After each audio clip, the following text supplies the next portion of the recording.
अरे हाँ रे भैया, जरा सड़क चौड़ी सी आने दो तो मैं हट जाऊंगा। पीप पीप।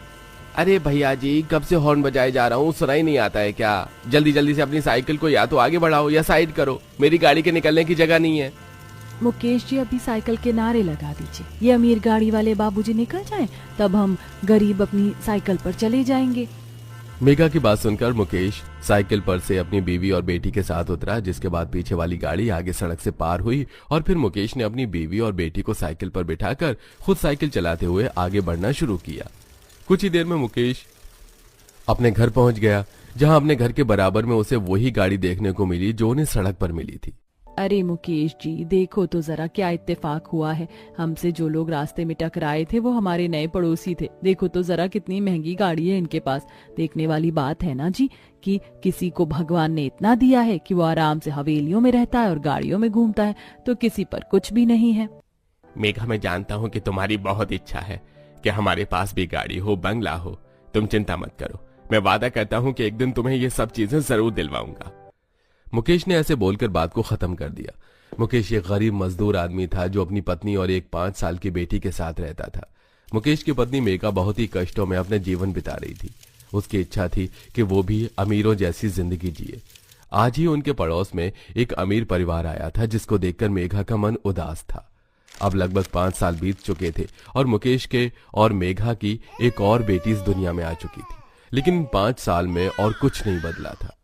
माँ, बाबा जल्दी से बाहर आओ, देखो कितनी अच्छी गाड़ी आई है। नन्ही रागिनी अपनी माँ बाप को ऐसे ही बोलकर बाहर ले आई, जहां मुकेश और मेघा ने देखा कि उनके पड़ोसी नई गाड़ी लेकर आ रहे थे। अरे हाँ, याद आया, वो पड़ोस वाले मोहन बाबू है ना, वो बोल रहे थे कि पुरानी गाड़ी लिए 5 साल होने को आए हैं, तो वो अपनी गाड़ी को बदलने की बात कर रहे थे। वो लेकर आए हैं वो दूसरी गाड़ी। सच में क्या चमकदार गाड़ी है। वैसे मुकेश जी, ये गाड़ियां अंदर से कैसी होती होंगी, इनमें बैठकर कैसा लगता होगा? क्या पता मेघा। माँ बाबा, जब मैं आपके लिए गाड़ी लाऊंगी तब आपको पता चल जाएगा कि आखिर गाड़ी अंदर से कैसी होती है, देखना। सच में मेरी बच्ची मेरे लिए गाड़ी लाएगी? एक तरफ मेघा अपनी बेटी की बातों पर खुश हो रही थी, तो वहीं दूसरी तरफ उसकी पड़ोसन। क्या गाड़ी आई है मेरे घर पर, रंग रूप सब कुछ लाजवाब है। मोहन जी, लाओ जी, मैं इसकी आरती करके नजर उतार देती हूँ। ना जाने किन किन लोगों की नजरें इस पर पड़ी होंगी, कहीं मेरी गाड़ी को नजर ना लग गई हो। वैसे भी गरीबों की नजर अच्छी चीजों को जरा जल्दी लगती है।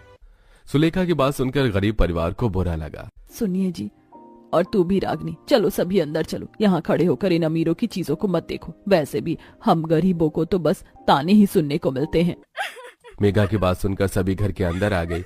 मेघा की आंखों में अपनी पड़ोसन सुलेखा की बात सुनकर आंसू आ गए थे, जो उसकी बेटी रागिनी ने देख लिए।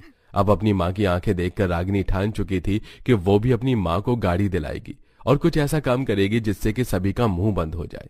अपने माँ बाप की खातिर रागिनी ने पढ़ाई में बहुत मेहनत करना शुरू किया और क्लास में वो बहुत ही अच्छे नंबर से पास हुई। इसी में लगभग 10 साल गुजर जाते हैं और अब रागिनी 20 साल की हो चुकी थी। दीदी क्या कर रही हो? कुछ नहीं अशिका, वो मेरे मार्क्स अच्छे थे ना, तो मुझे शहर की एक बड़ी यूनिवर्सिटी से पढ़ाई के लिए ऑफर आया। बोल रहे थे कि आधे खर्चे में मेरी पढ़ाई हो जाएगी। दीदी वो तो ठीक है, लेकिन आधी फीस कितनी है? 25,000। अभी दोनों बहनें ऐसे बोल ही रही थी कि तभी रागिनी को अपने पिताजी की आवाज सुनाई दी। हाँ मेघा, ये सच है कि मैं अपने चाचा जी के बेटे की शादी में जाना चाहता हूँ, लेकिन कहीं पर भी बातों से नहीं जाया जाता है। मैं इतना लंबा सफर साइकिल से नहीं कर सकता हूँ, और दूसरा, मैंने पैसे अपनी बेटियों की फीस के लिए बचाए हुए। शादी में गया तो सारे पैसे तोहफा खरीदने में ही लग जाएंगे। अजी, लेकिन इतनी करीबी शादियां छोड़ी नहीं जाती, नहीं तो लोग ताने देते हैं।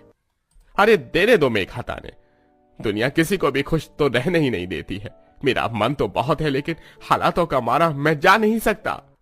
मुकेश ने ऐसे बोलकर बात को खत्म कर दिया।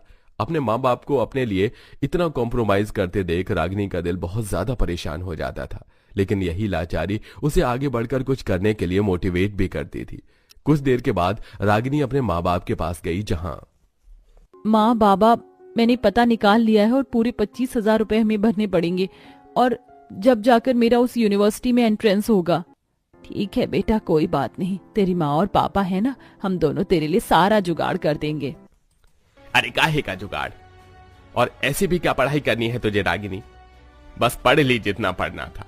हम गरीबों की लड़की ज्यादा नहीं पढ़ती हैं। चुप हो जाइए जी, मैं अपनी बेटी को पढ़ा रही हूँ। आप बिल्कुल भी इसके इरादों और सपनों के बीच में ना आना। मेघा ने ऐसे बोलकर रागिनी से उसकी यूनिवर्सिटी की फीस भरने की हामी भर दी। अगले ही दिन गरीब बाप ने बैंक से लोन लिया और माँ ने उस लोन के बदले अपनी शादी की आखिरी निशानी अपने कंगन को भी गिरवी रखा, जिससे कि उसकी बेटी का यूनिवर्सिटी में एडमिशन हुआ। रागिनी पढ़ाई में बहुत ज्यादा अच्छी थी। उसने 3 सेमेस्टर अपने घर से ही पढ़ाई कर करके अच्छे नंबर से पास किए और आज उसके पास एक बहुत बड़ा मौका था। माँ बाबा, मुझे आशीर्वाद दो। आज मेरे लिए बहुत ही ज्यादा बड़ा दिन है। अगर आज के कॉलेज इंटरव्यू में मैं पास हो गई और टॉप 10 स्टूडेंट्स में मेरा नाम भी आ गया तो मुझे घर बैठे अच्छी जॉब मिल जाएगी। तूने तो यूनिवर्सिटी में सभी के रिकॉर्ड्स तोड़े हैं। मुझे तुझ पर यकीन है कि मेरी बेटी अच्छे ही मार्क्स लेकर आएगी। मेघा ने ऐसे बोलकर रागिनी को कॉलेज जाने को बोला। रागिनी कभी कभी कॉलेज जाती थी क्योंकि वो उसके घर से दूर था। आज रागिनी का जाना जरूरी था, इसलिए वो कॉलेज जाने को अपने पिता के पीछे साइकिल पर बैठ कर गई। अभी वो दोनों जा ही रहे थे कि तभी उसके साइड से एक बहुत ही बड़ी और अमीर गाड़ी गुजरी। ओह, तो गरीब मैडम भी इंटरव्यू के लिए जा रही हैं। सुन रागिनी, तो कितनी भी कोशिश कर लेना, तेरे तो कपड़ों को देखकर ही वो लोग तुझे भगा देंगे। तुम अपने पर फोकस करो मानवी, कहीं नाम बड़े और दर्शन छोटे ना हो जाएं। रागिनी के इतना बोलते ही मानवी की गाड़ी तेजी से आगे बढ़ गई। वो किसी और की नहीं बल्कि रागिनी के पड़ोस में रहने वाली सुलेखा की ही बेटी थी। कुछ देर में मानवी बड़ी गाड़ी और रागिनी अपने पिता के साथ साइकिल पर कॉलेज पहुंच गई, जहां दोनों ने अपने इंटरव्यूज दिए। और सभी स्टूडेंट्स के ग्रेड्स और कॉन्फिडेंस को देखते हुए हमने टॉप 9 तो बता दिए जिन्हें हमारी कंपनी जॉब देगी, लेकिन अभी टॉप 1 रह गया है। जो अब हम टॉप 1 स्टूडेंट का नाम बताएंगे जिसने हमें सबसे ज्यादा खुश किया है, और वो है मिस रागिनी। रागिनी अपना नाम सुनकर कुछ देर को तो सुन्न सी पड़ गई और फिर वो बहुत ज्यादा खुश हो गई। पढ़ाई पूरी हुए बिना ही रागिनी को जॉब मिल गई और उसने काम करना शुरू किया। कुछ महीने काम करने के बाद अब रागिनी के घर के हालात थोड़े से सही हो गए थे। एक दिन रागिनी बड़ी ही खुशी खुशी अपने घर आई। माँ, आओ मेरे साथ। अरे अरे, रागिनी कहाँ लेकर जा रही है? चलो तो सही। रागिनी अपनी माँ को बाहर लाई। मेघा बाहर का मंजर देखकर चौंक गई और उसकी आंखों में आंसू आ गए। बाहर मुकेश भी खड़ा हुआ था। सरप्राइज! मेघा के सामने एक नई चमचमाती हुई गाड़ी थी जिस पर रिबन भी लगा हुआ था। आपको याद भी नहीं होगा माँ, आज आप दोनों की शादी की सालगिरह है और आप जानती हो आपकी बेटी ये गाड़ी आप दोनों के लिए लाई है। अब आओ और आकर इसका रिबन साथ में काटो। रागिनी के बोलने पर मुकेश और मेघा ने साथ में गाड़ी का रिबन काटा, जिसके बाद मेघा ने गाड़ी की आरती भी उतारी और उसके बाद चलो माँ, बाबा और यशिका सभी अंदर बैठ जाओ। अब आप सभी को रागिनी घुमा कर लाएगी।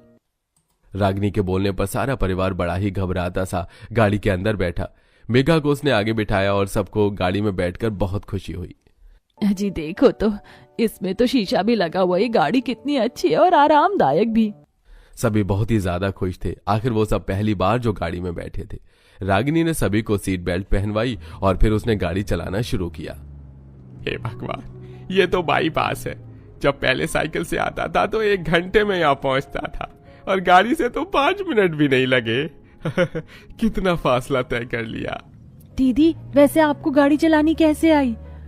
आप लोगों के लिए चलानी सीखी। ऐसे ही पूरा परिवार गाड़ी में घूमने लगा। उन्होंने बाहर खाना भी खाया और फिर वो सभी घर लौट आए। रागिनी की यह तरक्की उनके पड़ोसियों के मुंह पर करारा तमाचा थी। अब वो लोग मुंह छिपाए अपने घर में बैठे थे और कभी वो मेघा से मिलते भी थे तो उनकी नजरें शर्म से झुक जाती थी। और अब रागिनी अपने